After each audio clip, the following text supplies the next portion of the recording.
Hello everyone, back for another installment of Neo Unrealist. Operation FrogFall has commenced over the course of the day yesterday, actually starting in the waning hours of the weekend on Sunday evening when InfoWars began to be purged off of the social media sites Facebook, YouTube, Apple, Spotify, hell. I mean, even Pinterest, LinkedIn, and YouPorn got in on the act. YouPorn? I don't know what's more surreal, that InfoWars had a Pinterest page or that a porn site banned InfoWars content. I mean, let's get this straight.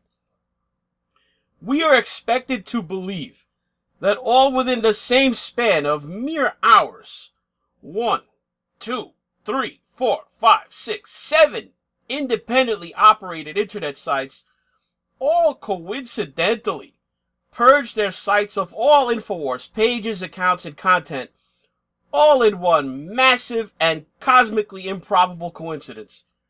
This was the most orchestrated, multi-pronged hit since the Breaking Bad Season 5 mid-season finale, when fictional New Mexico methamphetamine kingpin Walter White, aka Heisenberg, carried out the murder of 10 potential snitches located in 3 different federal prisons, all in a span of 2 minutes. Now, unlike the DEA agent Hank Schrader, that character from the show, we're not left wondering who has pulled off this stunning and brazen attack. It is 2018.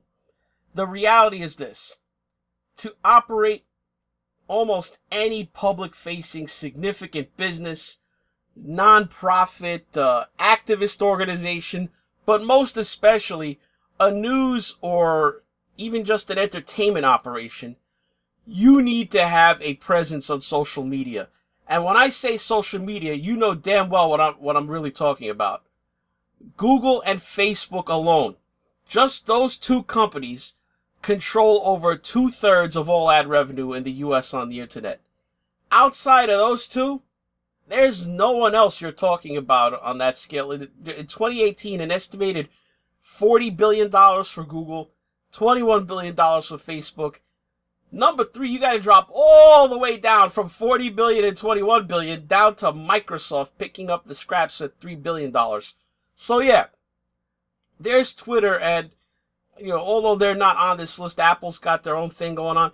There are not a lot of viable options if you're going to reach people at any reasonable scale to compete in the news commentary space. The social media industry, in its current form, is an oligopoly. Now, unlike a monopoly, which is a market dominated by one company, an oligopoly is when a small number of large companies dominate the market.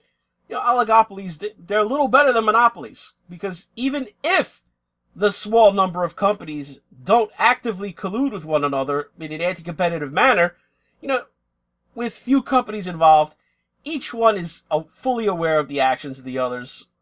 What one company does is easily matched by the others to achieve effectively the same anti-competitive results of a monopoly without direct collusion. Now, this results with the few locking out new competition due to high barriers to entry into the market, because they use their size and influence to do that. This is the kind of stuff that you could see being modeled in the movie A Beautiful Mind. The story of John Nash, that mathematician whose Nash equilibrium work, it's a crucial concept in game theory that studies these kind of systems. Now, did these big social media companies, all based in the Bay Area, suddenly decide to act against Alex Jones's InfoWars independently? Clearly, InfoWars is low-hanging fruit and perhaps a test case for them. Nuke an outlier off the board for their new partners in suppressing wrongthink, someone they feel the general public won't mourn the passing of. A lot of people in government that they're, strangely enough, their competition. I mean, you had CNN openly campaigning for them to ban InfoWars. Alex Jones is considered by most, to be a conspiracy theorist. A guy who is either crazy or just pretending to be crazy for profit.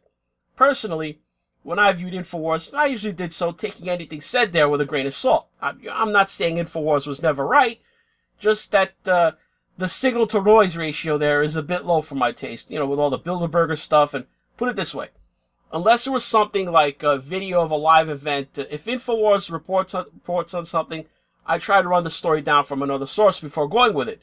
But here's the thing. InfoWars is allowed to spout conspiracy theories and be wrong on the internet. You know, think about radio. Wasn't there Art Bell on overnight radio for decades? I mean, that dude was forever talking about UFOs, ghosts, all kinds of crazy shit that most people don't believe in. He was talking unironically, you know, as well. It wasn't an act, at least as far as I know. He was talking on mostly AM radio stations, which the last time I checked are heavily regulated by the FCC. He wasn't yanked off the air for, quote, fake news. Unless I missed something, and the official position of the mainstream media is that there actually was a UFO crash at Roswell, New Mexico in the 1940s, and that the U.S. government is hiding aliens from the crashed vessel in Area 51. If InfoWars says something wrong about someone with malicious intent to cause harm, we have defamation laws to handle that. You could sue Alex Jones for slander or libel, whichever applies. It depends if the defamation is spoken or in writing, I think.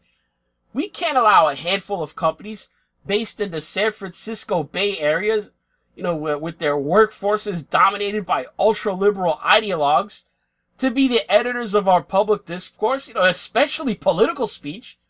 It's Bay Area imperialism. If Google, at their YouTube division and Facebook, want to exercise ultimate editorial and publishing control over us, then they can no longer be protected by the safe harbor provision of the Communications Decency Act, Section 230. If YouTube, Facebook, and their left-wing dominated cabal of Silicon Valley social media companies could say who or what gets to publish on their supposedly neutral public forum, then they should no longer be entitled to be treated as a neutral public forum, and they should be subject to the full liability for what is published on their sites. Using the vague and unspecific label of hate speech is unacceptable, as a true public forum must operate under the rubric of the First Amendment, which protects even hate speech. As a matter of fact, it really is only designed to protect hate speech. Why would you need to protect, you know, popular speech? Denying InfoWars access to the public forum is denying them their speech, which can only be true if Facebook and YouTube are treated like actual private entities, you know, when they exercise control of what's on their site. When Facebook and Google can nuke you from orbit with no due process without showing you broke the law somehow by inciting violence, for example, or putting up kid porn, you know, by citing hate speech, they're acting in direct opposition to the First Amendment, which is specifically intended to protect that, you know, especially political speech. I mean, you could drive a loophole through a hate speech loophole, because just about any criticism or commentary that isn't flattering can be argued by someone somewhere to be hate speech. The line is subjective where hate speech begins and legitimate criticism ends. You have Democrat politicians who, knowing that they can't exercise censorship power, or, you know, using the government, they want to effectively take over the internet using their ideological allies who run these social media companies as proxies to do it. So, what need do you have for Democrat politicians to ban a site that they don't like, such as InfoWars, when they could just have a small group of corporations do it? You know, if the GOP has got to push to amend the safe harbor provision of the Communications Decency Act, Section 230, so that companies claiming the protected status of being a neutral public forum must then adhere to the First Amendment of the U.S. Constitution as if they were operating under the same strictures as the government. Otherwise, they have to be treated like a publisher. What's the difference between being silenced by the government directly or indirectly by those in political alliance with the same portion of some portion of the government? I mean, it's nonsense. That's all for this New Unrealist. Like the video, comment, subscribe to the channel, hit the notification bell to keep up with new content. Thanks for watching.